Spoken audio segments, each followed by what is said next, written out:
सभी का स्वागत, अभिनंदन, वंदन।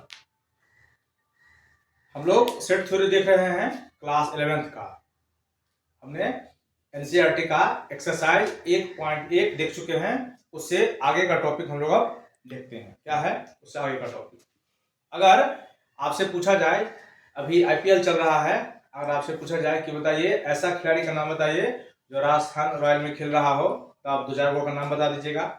या फिर ऐसा पूछा जाए कि आप कोलकाता नाइट राइडर्स का खिलाड़ी का नाम बताइए, आप 5-7 खिलाड़ी का नाम बता दीजिएगा। लेकिन अगर आपसे ऐसा पूछा जाए कि बताइए ऐसा कोई खिलाड़ी का नाम बताइए जो कोलकाता में भी खेल रहा हो और राजस्थान रॉयल्स में भी खेल रहा हो, तो आपका आंसर क्या होगा? देखिए, अगर हमने चर्चा किया कि भारत में जो खेल रहा है क्रिकेट खिलाड़ी, उसका नाम बताइए, आप बोल सकते हैं विराट कोहली, आप बोल सकते हैं विराट कोहली, बुमराह आदि 2-4 क्रिकेट का नाम बता सकते हैं। ऐसा उसी तरह फिर आपसे हमने पूछे कि पाकिस्तान के बारे में बताइए, आप कह सकते हैं बाबर आजम, अफरीदी आदि, ऐसा करके कुछ कर सकते हैं। ये अलग है।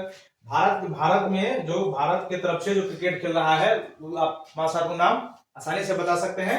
उसी तरह पाकिस्तान से चर्चा हुई तो आप 5-7 नाम आसानी से बता सकते हैं। ये दोनों एक तरह से देखें तो ये भी अपना सेट है और एक तरह से देखें तो ये भी अपना सेट है। लेकिन अगर वही आपसे हम पूछे कि बताइए ऐसा कोई खिलाड़ी का नाम बताइए जो भारत की तरफ से भी खेल रहा हो और पाकिस्तान की तरफ से भी खेल रहा हो, यानी इंडिया की तरफ से खेल रहा हो भी और पाक की तरफ से खेलता, बोलेंगे नहीं, ऐसा कोई खिलाड़ी नहीं होगा। ऐसा कोई सेट इसमें कोई सेट नहीं होगा, तो उसी को हम लोग बोलते हैं इम्प्टी। यानी आप कहिए नहीं ये खाली है, ऐसा बात हो ही नहीं सकता जो भारत की तरफ से भी खेले और इंडिया की तरफ से भी खेले, अभी पाकिस्तान की तरफ से भी खेले, ऐसा हो ही नहीं सकता। तो ऐसा कुछ सेट जो हो नहीं सकता है, इसी सेट को हम लोग बोलते हैं इम्प्टी सेट। क्या बोलते हैं हम लोग? Empty set. इसका परिभाषा है, एक बार आप देखिए, 1-2 एग्जाम्पल और देखिए।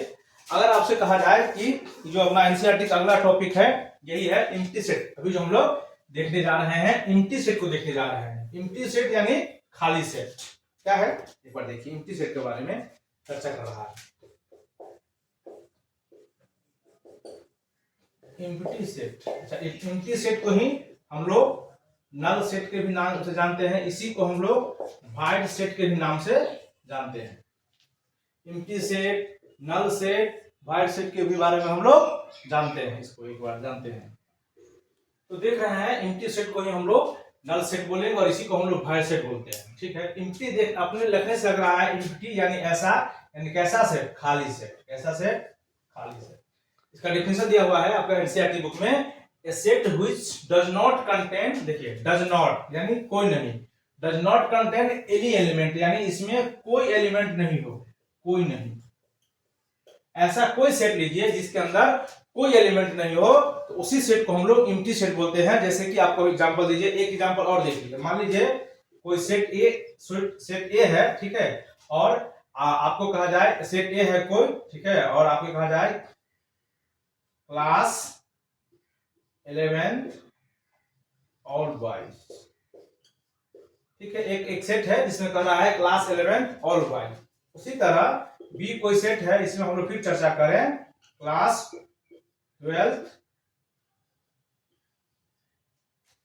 12th all boys. यानी कहना यह है कि एक कोई सेट है जो सारा लड़का किसमें पढ़ रहा हो, 11th क्लास में पढ़ रहा हो, और बी कोई सेट है जिसमें सारा लड़का किसमें पढ़ रहा हो, 12th क्लास में पढ़ रहा हो। लेकिन फिर आपसे हम पूछे कि आप ऐसा सेट बताइए जो क्लास 11th में भी पढ़ रहा हो और 12th में भी पढ़ रहा हो, यानी सी कोई ऐसा सेट बताइए class 11th and 12th both studies. तो आप ऐसा कोई हो सकता है क्या? कोई लड़का 11th में भी पढ़ रहा हो और 12th में भी पढ़ रहा हो, ऐसा हो सकता है क्या? नहीं। तो इसी को बोलते हैं हम लोग इम्प्टी सेट, इसी को बोलते हैं इम्प्टी सेट। इसका जो सिंबल है ऐसा करके लिखते हैं, या तो इसको आप कर्ली ब्रैकेट में लिखिए या इसको हम लोग फाइल में लिखिए। इसका दोनों ही नोटेशन है, इसका सिंबल है।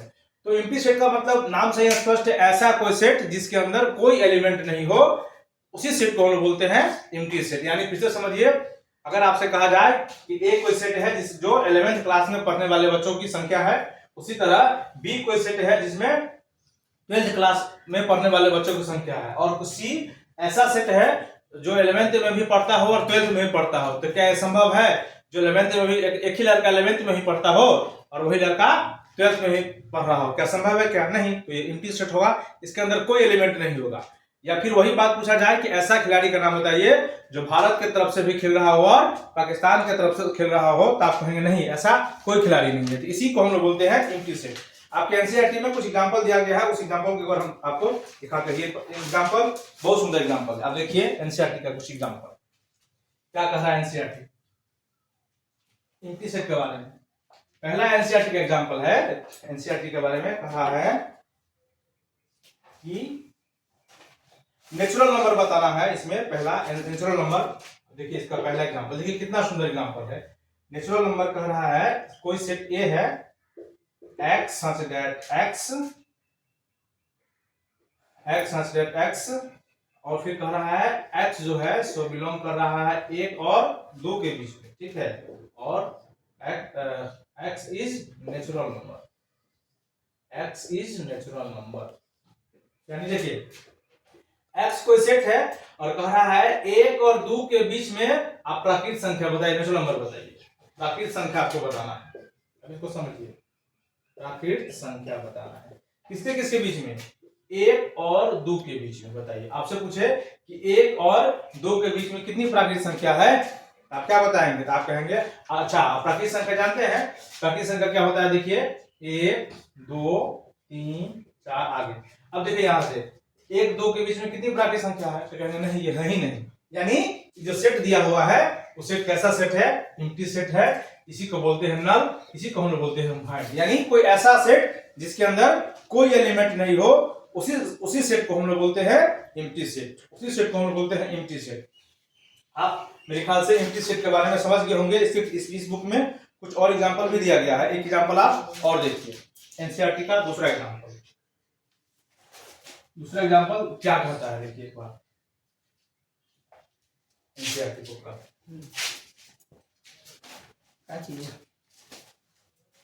दूसरा एग्जांपल है एनसीईआरटी बुक का। दूसरा एग्जांपल कह रहा है B x such that x square minus 2 equal to 0 and x is a rational number. x is rational number.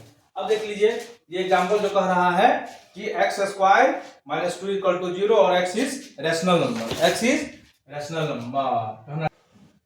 ये दूसरा एग्जांपल देखिए। दूसरा एग्जांपल कह रहा है x such that x square minus 2 equal to 0 and x is rational number, ठीक है। तो x रेशनल नंबर तो आप जानते होंगे, रेशनल नंबर कहते हैं जो p बाय q में हो और q not equal to 0 where p and q are integer. दोनों का होना चाहिए इंटीजर होना चाहिए, यानी b बटे q के रूप में हो।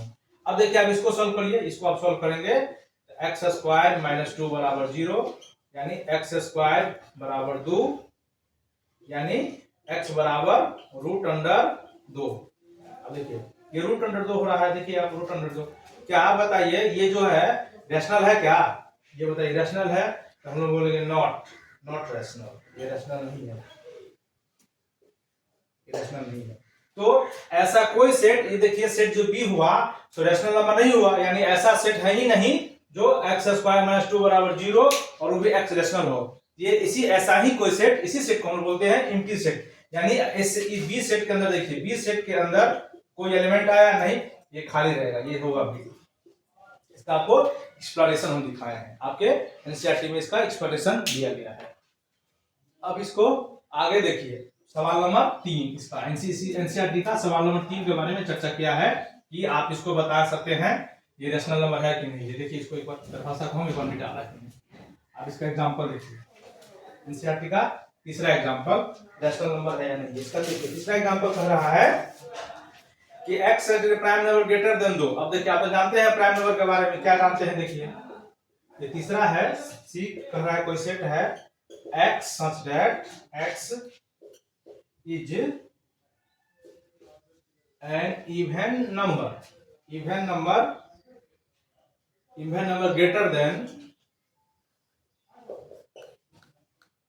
than 2।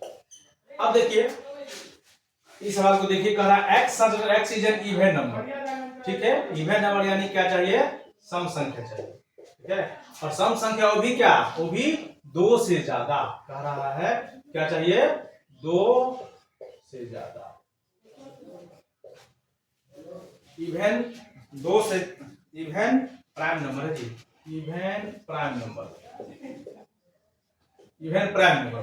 तो आप जानते हैं एक ओनली प्राइम नंबर जो है, so only 2 even prime number है।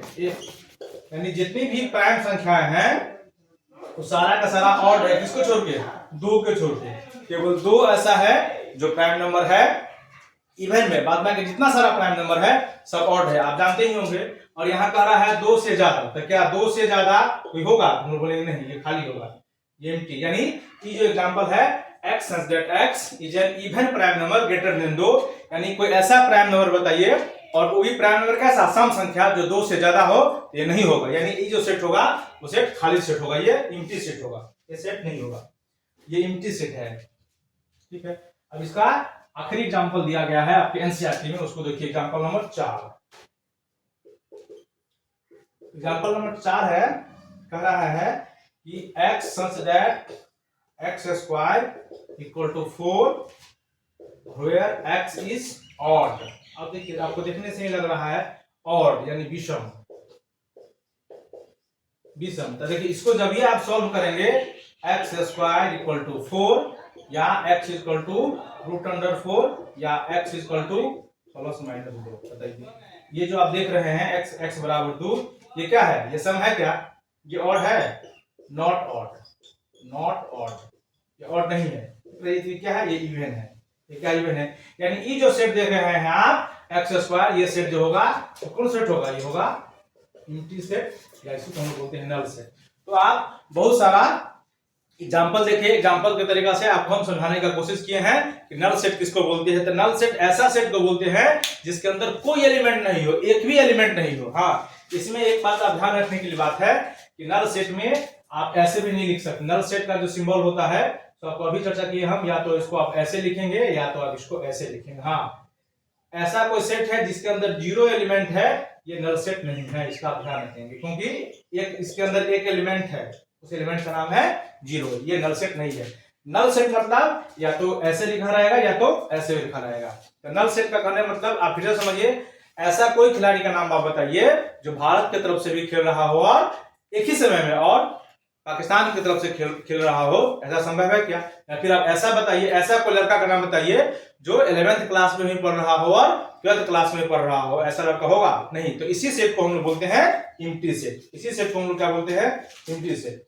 अब आगे देखिए, अगला जो अपना टॉपिक है, अगला टॉपिक है फाइनाइट और इनफाइनाइट। ये देखने से ही लग रहा है फाइनाइट मतलब जिसको आप काउंट कर सकते हैं, इनफाइनाइट जिसको आप काउंट नहीं कर सकते। जैसे नेचुरल नंबर को देखिए, आपसे कोई आदमी पूछे बताइए कितना नेचुरल नंबर है, एक, ये देखिए ये स्पष्ट है, एक है फाइनाइट सेट।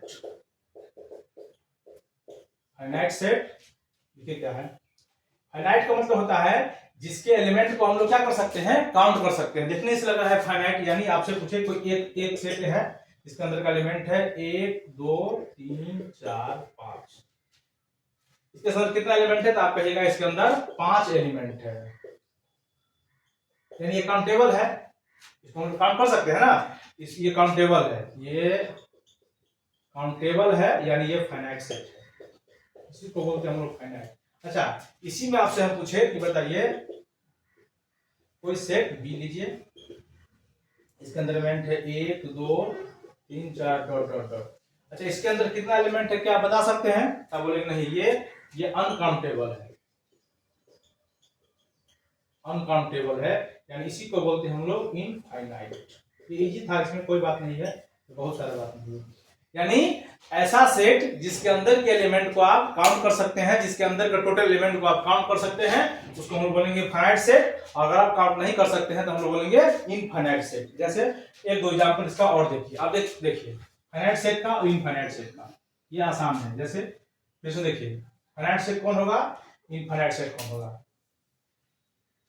एक एग्जांपल फिर देखिए, आपसे पूछेगा नेचुरल नंबर, नेचुरल नंबर बताइए, नेचुरल नंबर कितना है, आप कहेंगे नेचुरल नंबर है 1 2 3 4 डॉट डॉट डॉट। ये सब जो इसको आप इसमें कितना सारा एलिमेंट है क्या आप काउंट कर पाएंगे क्या? नहीं। इसी सब को हम लोग बोलते हैं, इसको हम लोग बोलेंगे फाइनाइट सेट। अच्छा इसी में एग्जांपल रहेगा, पूछेगा आपसे natural number less than 10। Natural number होना चाहिए लेकिन कितना? 10 से छोटा। तो आप कहेंगे 1 2 3 4 5 6 7 8 9 10। ये देखिए काउंटेबल, ये काउंट कर सकते हैं। इसी को हम लोग बोलते हैं, इसको हम लोग बोलेंगे फाइनाइट सेट, इसको हम लोग बोलेंगे इनफाइनाइट। यानी ये सिंपल टॉपिक है, इसमें बहुत बात नहीं है। ऐसा सेट जिसके अंदर के एलिमेंट को आप काउंट कर सकते हैं तो कहलाएगा फाइनाइट सेट। अगर आप काउंट नहीं कर सकते हैं तो उसको कहलाएगा इनफाइनाइट सेट। इसमें इतना ही बात जानने की बात थी फाइनाइट सेट के अंदर और इनफाइनाइट सेट के अंदर। इस बार एक बार डिफिनीशन है, आप एक बार डिफिनीशन को देख लीजिए। जो फाइनाइट सेट किसको बोलते हैं और इनफाइनाइट सेट किसको? अच्छा, जो फाइनाइट होगा वो इनफाइनाइट नहीं होगा और जो इनफाइनाइट होगा वो फाइनाइट नहीं होगा। सीधा क्लियर है? जो फाइनाइट होगा इनफाइनाइट नहीं होगा। इसको देखिए फाइनाइट सेट का क्या डेफिनेशन है, एक बार देखिए।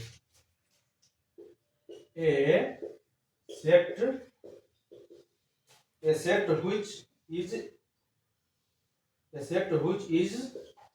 empty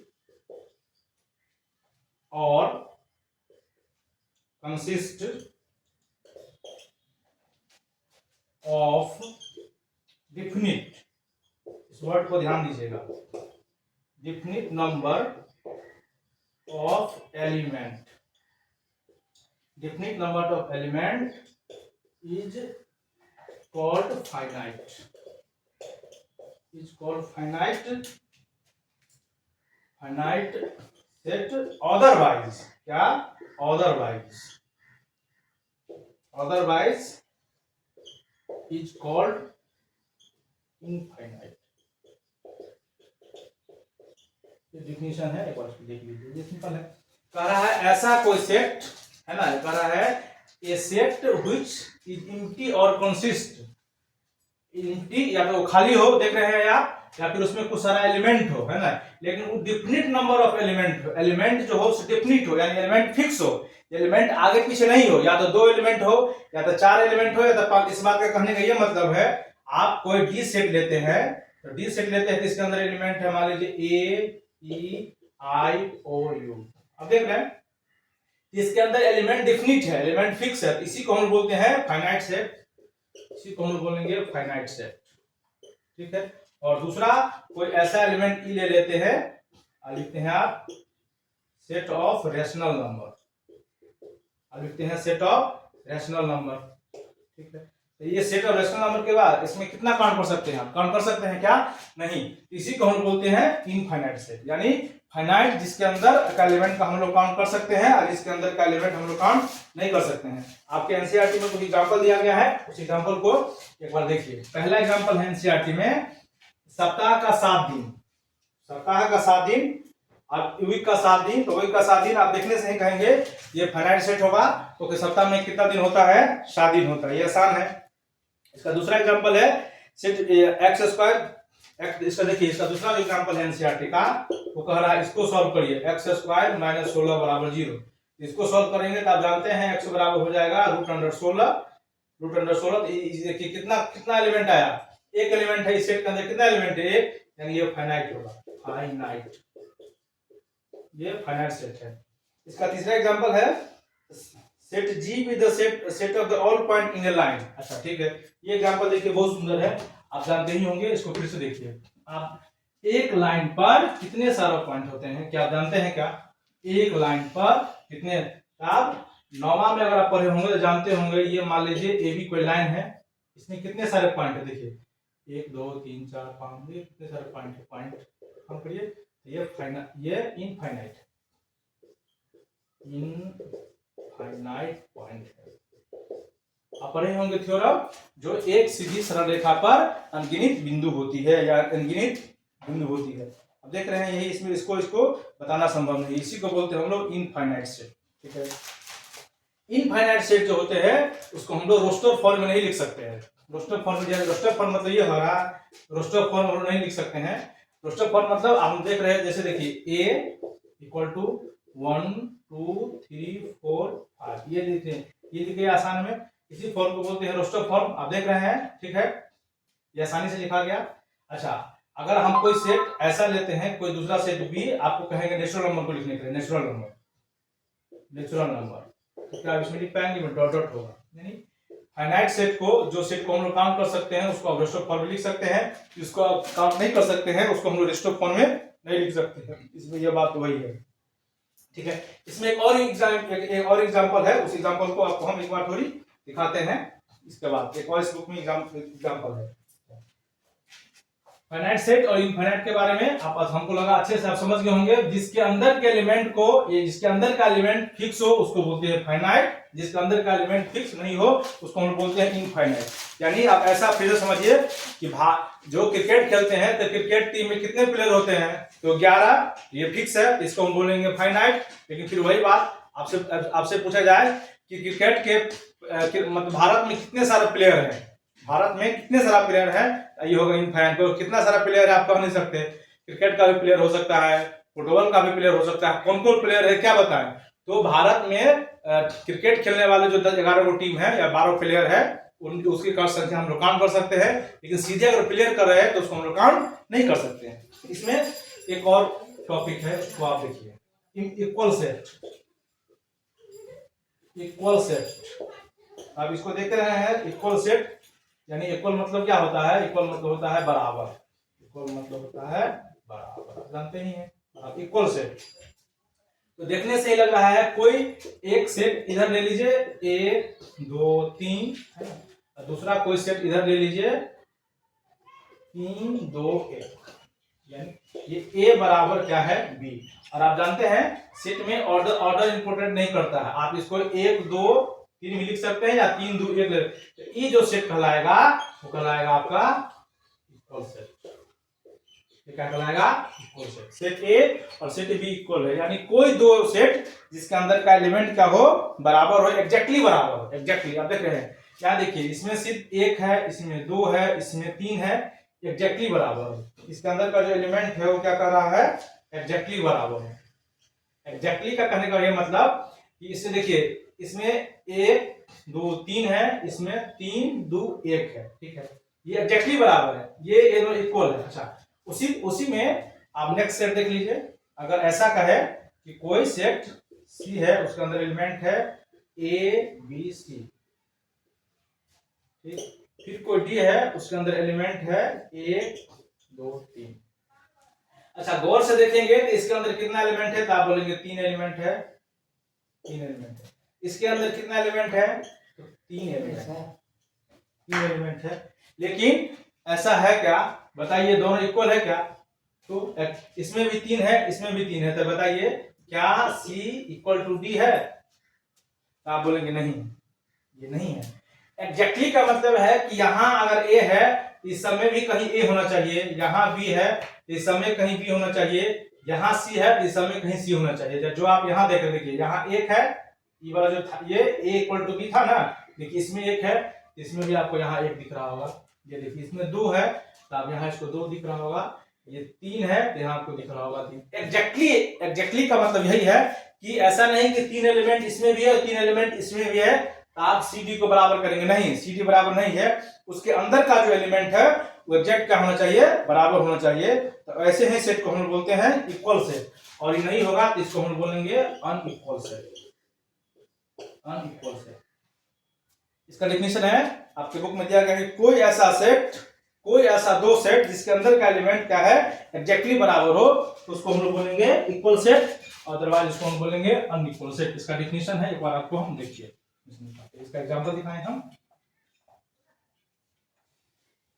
इक्वल सेट का डेफिनेशन, इसमें इक्वल होना है, यानी इसके जब भी हम लोग कहीं कोई किसी को बराबर करना है तो 2 होना सेट होना जरूरत है, इसमें इसके अंदर 2 सेट होंगे ही। कह रहा है 2 सेट ए एंड बी, कोई 2 set A and B are said to be equal, said to be equal if they have exactly, ये बात एकदम इंपॉर्टेंट है। Exactly, exactly the same element, exactly the same element,